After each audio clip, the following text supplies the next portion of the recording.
үш санның ең үлкен ортақ бөлгіші.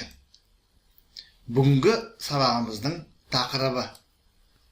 Бұл жерде дәлірек айтатын болсақ, үш натурал санның ең үлкен ортақ бөлгіші.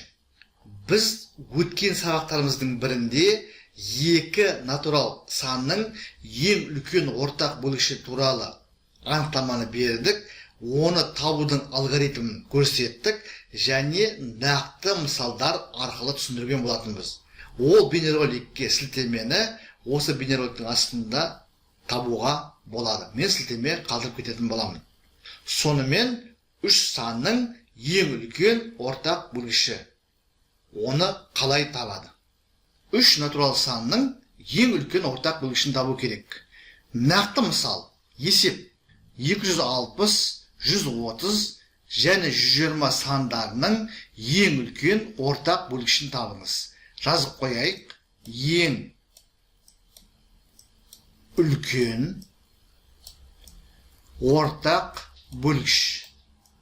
Жақшаның ішіне берілген сандар жазып қоямыз. Яғни біз қандай сандардың ең үлкен ортақ бөлгішін тауып жатырмыз.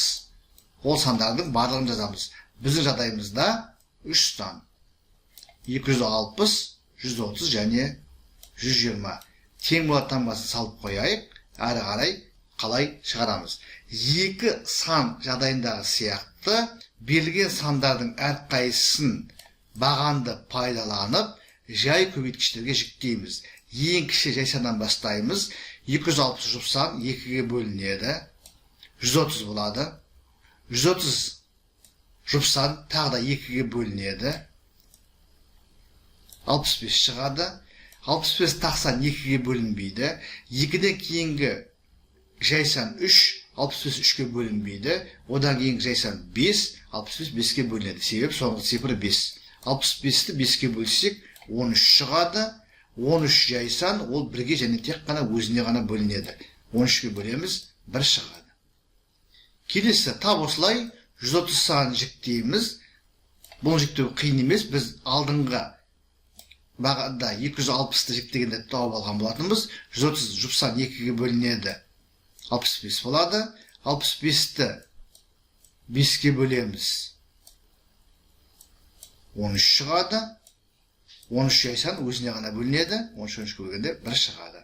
Енді үшінші санымыз 120 санын жіктейміз. Жұпсан 2-ге бөлінеді. 60 шығады. 60 жұпсан 2-ге бөлінеді. 30 шығады. 30 жұпсан 2-ге бөлінеді. 15 шығады. 15 тақсан 2-ге бөлінбейді. 3-ге бөлінеді. 5 шығады. 5 5-ге бөлінеді. Бірден келеді.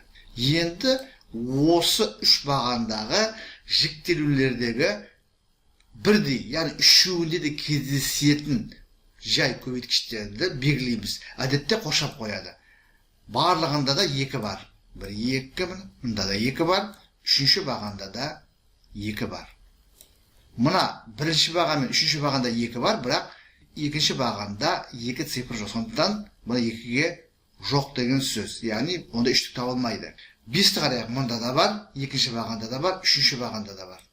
Яғни 5-терді қоршаймыз.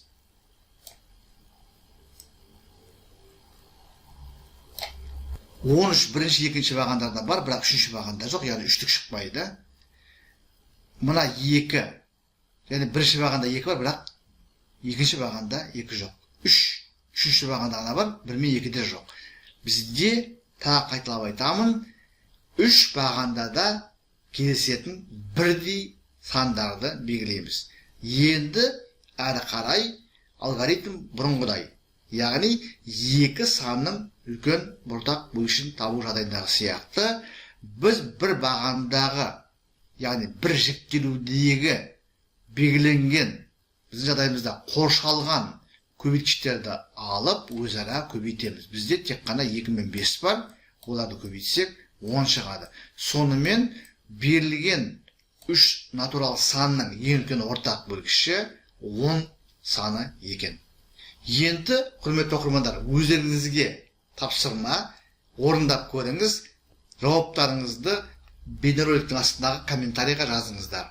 Бұл сіздерге жаңағы түсіндірілген материалды меңгергендігіңіздің деңгейін көрсетеді. Бірінші есеп 120, 150, 210 сандарының ең үлкен ортақ бөлгішін табыңыз. Екінші есеп 48, 72 және 96 сандарының ең үлкен ортақ бөлгішін табыңыз. Үшінші есеп 45, 90 және 270 сандарының ең үлкен ортақ бөлгішін табыңыз.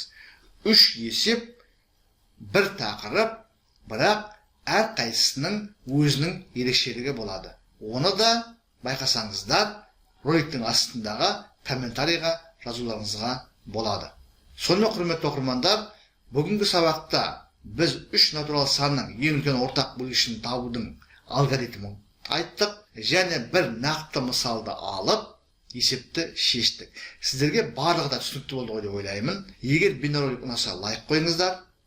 Өздеріңіз сияқты достарыңыз, жолдастарыңыз таныс болу үшін репост жасаңыздар. Каналға жазылмаған оқырмандар болса, каналға жазылыңыздар. Біз бұдан әріде математика мен математикалық сауаттылықтан есептер мен теориялық материалдарды бейнероликке түсіріп, каналға жүктеп отыратын боламыз.